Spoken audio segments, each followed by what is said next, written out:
A look at how the Kenyan markets fared today. Looking at the NSE today, finishing up almost 0.4% stronger at 4,764 points.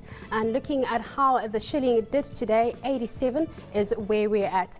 But now on the line, joining us to have a look at how the markets in Kenya did is Rufus Mwanyasi, who's the investment manager at Canaan Capital. Rufus, thank you so much for making the time to join us today. We saw that market turnover was a bit down today, and we just really want to be able to get a sense of what has been the main sentiment or what was driving markets today. Well, the market came down today. Traders in the market are still trying to look for direction, after what happened over the weekend. Mostly sort of still skittish about the direction forward for the share market. But I think we expect perhaps maybe in the next 2 weeks the market to stabilize. Getting back more and more players from the sidelines and getting back to activity again. We're likely to see more and more of this kind of activity and kind of pattern move for the share prices. But I think the market is not going to crack that much. I think it's just going to trade on a thin range, but, kind of flat trading, perhaps maybe for the next, for 3 days or so. Now, Rufus, we've seen that the markets have been quite resilient given, the unfortunate incidents that we've had over the past 4 days. But, is this something that is sustainable, the sort of resilience that we've seen? Because we have seen markets that were resilient during the election period. And now I think there's a sort of, are markets just using a wait and see approach? Or is this something that we can see as sustainable? Sorry, I didn't get that. Would you say that the market's resilience is sustainable, or are the markets just using a wait and see approach? Because they have been quite resilient given what has happened over the past 4 days. Well, I think there's quite an effect, just from what happened last week. And I think it's pretty normal that, the market is going to get jittery. But I think that's going to be temporary.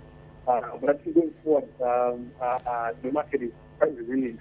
And if I can just remember, we had the same concerns about 5 months ago when we had, the political transition and the election. But I'm not getting, I think that's the same level of confidence that is still in the market right now. So I don't think the market is going to tank any further. Both by the fact that, foreign interest for players are still quite strong in the market. I mean, since the week began, they're doing in the range of 50 to 70% in terms of participation. So I think there's still, I'm hopeful that the confidence that is still there is going to hold up the market for the time to come. Now, I'd also like to talk about the impact that this has had on the insurance sector. I mean, obviously, this was a very unfortunate incident, but, looking at some of the big players, or one that was leading the losses was the Lloyd's market. And we saw that, over about 50 businesses that operated in that specific mall were impacted. Are we most likely to see risk premiums being, increased because of this event? Well, it looks as though we may have lost Rufus there. We will try and get a hold of him a little bit later. That was Rufus Mwanyasi, who's the investment manager at Canaan Capital. While the Kenyan shilling firmed against the dollar after an infrastructure bond auction that attracted inflows from offshore investors and squeezed liquidity on local money markets. Now, joining us for more on the currency front on Kenya is Raphael Owino, who's the Deputy General Manager at Commercial Bank of Africa. Raphael, thank you so much for making the time to join us today. I'd just like to first start talking about how the local currency has been performing, because today we did see it quite stable, but up until this point, can you tell us what has been driving the movement in the currency? Good evening. The shilling has been remarkably resilient since Monday after losing about 20 cents on Monday open, principally on account of the reaction after the mall attack. we've seen the currency appreciate all the way back to 86.95 and 87.05. In some ways, actually, the shilling has been defiant. So it sort of shrugged off the ugly incident of the mall attack. And what we're seeing is increased and elevated yields on the money market side are continuing to shore it up remarkably. And we expect that to continue, especially if you factor in the withdrawal of 19.9 billion worth of the bond issue that you just spoke about. Right. Can we also talk about what the sort of impact that we can expect the Moody's rating to have on the shilling? Well, they've said it's the incident is effectively credit negative from their perspective, and anybody would expect that rational conclusion. My expectation, though, is that even with that sort of assumption or that conclusion from Moody's, the shilling is likely to remain shored up on account of the elevated yields that we're seeing. We actually expect the money market side to be tighter in the next couple of days. Now let's talk about the central bank, who had their 12-year infrastructure bond that was oversubscribed, so it was very well received and it was in line with market expectations. But on the other hand, we had the 182 and the 364 treasury bills, who only got half of what they were hoping to issue. I mean, what would you say is behind the subdued demand when looking at the 180, the 182 and the 364 T-bills? Well, I think the discordance between the 182-day bill and the 364-day bill in comparison to the infrastructure bond is obvious, for the reason that the infrastructure bond has tax sweeteners to it. There's no withholding tax on it, and it's amortizable, so it's sort of bullet maturity, and it's very, very popular with most long-term players in the fixed income market. So even though we saw undersubscription on the other two counters, the infrastructure bond remains in and of itself a very popular paper for most market players here. Yeah. But we've also seen that the rates have also been dipping. Is this a trend that is likely to continue? That's the discord that we're seeing. We are seeing both 182 and 364-day drop off a little, even though overnight rates are tightening, and there's a huge dearth of liquidity on the overnight counters. And so you'd expect that that is replicated all across the shorter end of the curve. But for some reason in the past couple of weeks, that discord exists.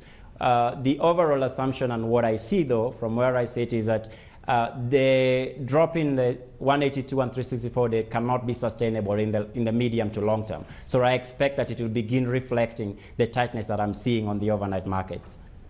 We also had the 91 T-bill today. What will you make of those of that outcome? It's following its sister papers, the 182 and 364. Everybody sort of was concentrating on the infrastructure bond that was dealt yesterday, and so I expected lethargic sort of response to that auction, and that's what I expect to see, at least when I look at the numbers. Right. So you're possibly hoping for a downward trend to be continuing on that front. Let's talk about the Euro bond that we know that will be coming up in December. Given the recent terror attacks that we have had in Nairobi, is that something that we can expect to impact on the uptake of that bond? Yes and no. Yes, because you're getting rating agencies already revising their risk calibrations on the country. And no, again, because it depends on the price. So, for instance, you have to juxtapose whatever risk element you're revising vis-a-vis what you see as the pay that you're getting out of the Eurobond, for instance. So if it's correctly priced, I still expect immense appetite, principally on account of yield pursuits that every investor out there will be looking at.